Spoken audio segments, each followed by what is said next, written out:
Not so long ago, I was in my recording studio and somebody played me a track that they made, and they said, yeah, I did this with this computer and that, and this musician and some cocaine. Then I played in my music, and I said, I did that with just me. I didn't need the cocaine.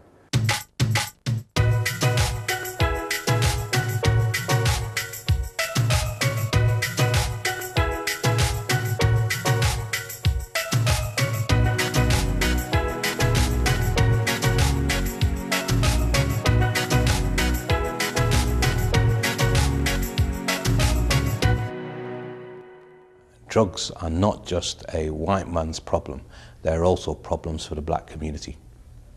The community must get together, be cohesive in their approach to tackling it within their community.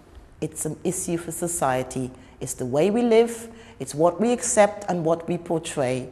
Parents don't take very easily to what I have to say, because as far as they're concerned, their youngsters or their children ain't going to do it, and it doesn't affect them because they don't do it and their children don't do it. It's other people's problems.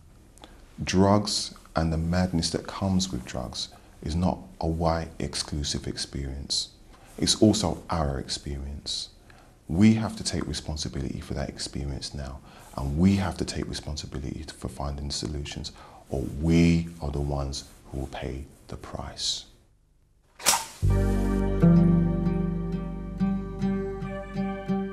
Drug use is something we can no longer ignore. It has spread to many sections of our community, and yet our attitude is that it cannot happen to us.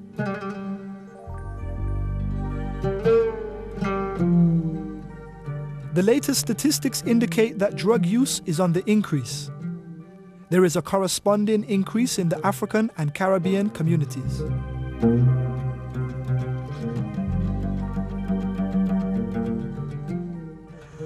My concerns is the increase in the use of crack, cocaine and heroin in the local community. The drugs problem in black communities manifests itself in many ways. I think the crime is one of the most obvious ones. It's the one that gets the attention from the media, because the media have been, for the most part, visual. It's something that they can film, bodies on the street and so on and so forth, distressed victims. But there are other factors informing the impact. There's the impact on young people excluded from schools, distracted in terms of their education. There's the impact within the home itself. The user not able to provide leadership within the home if it's either of the parents. It manifests itself in drug dealing on the streets, gangland enforcement and protection, addiction within communities, and an increasingly cultural lifestyle that is particularly alluring for young people with no real opportunity to achieve their ambitions otherwise.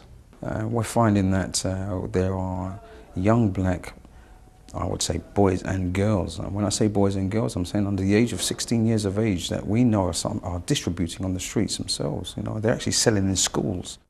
Yeah, I think there's drugs in every school though. Have you ever been offered drugs in school? Yeah, to buy or to sell. It's just really the people who ask me, like, because I've known them for quite a long time, it's like you see how they act when they sell it to you. It's like they're really desperate to have money, so yeah, I have. Some people I know like do ecstasy, and sometimes I've been offered like to do it at the weekends, but I don't think it's a very good idea, so I wouldn't do it. When I go into the town centre, yeah, parties, raves. People on the street asking if I want to buy it. Some people, like, because they see like Black Boy, they think, you know, it's people like who sell drugs and stuff, so they ask whether I know someone who sells it and stuff like that. When I go out to places like fun fairs, friends' discos, or anywhere like nightclubs, things like that, I've been offered by people, not because they just see me, I'm a boy who just walks down the street, it's because I think, because it's the colour of my skin, and that I'm a black boy, they assume that I take it or smoke it.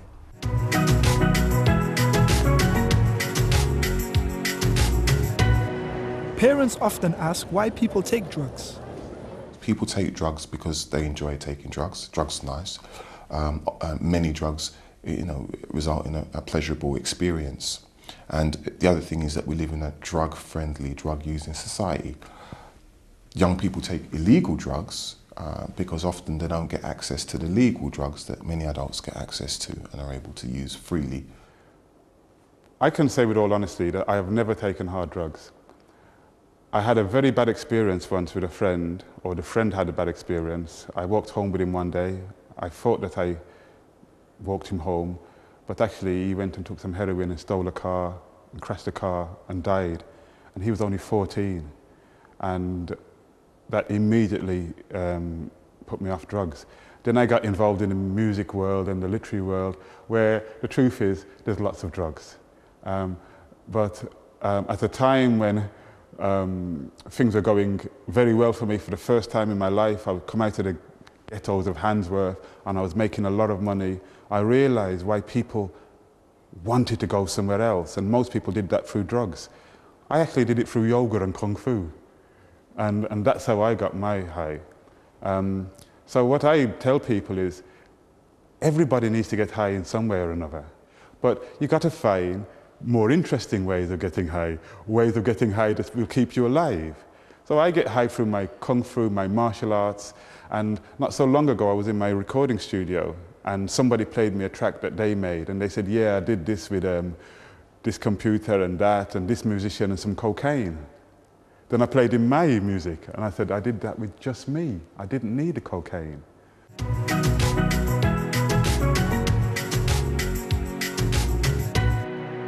Young people do take specific kinds of drugs for particular reasons also.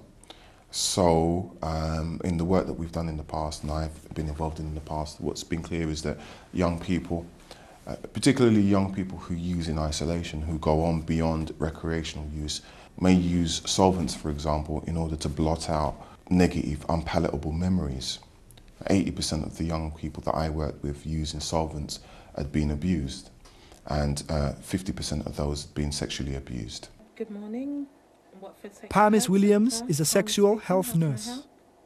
I work primarily with the African Caribbean community and also the Asian community.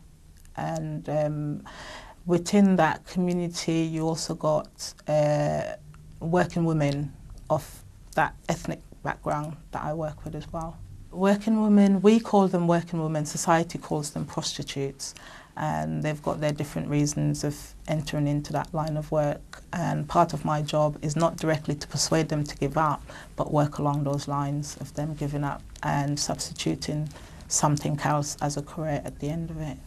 Working women have got a big issue with drugs because that's how mainly they function and cope with what they do during the day or evening, is drugs or alcohol to blot out or to help them get through the day.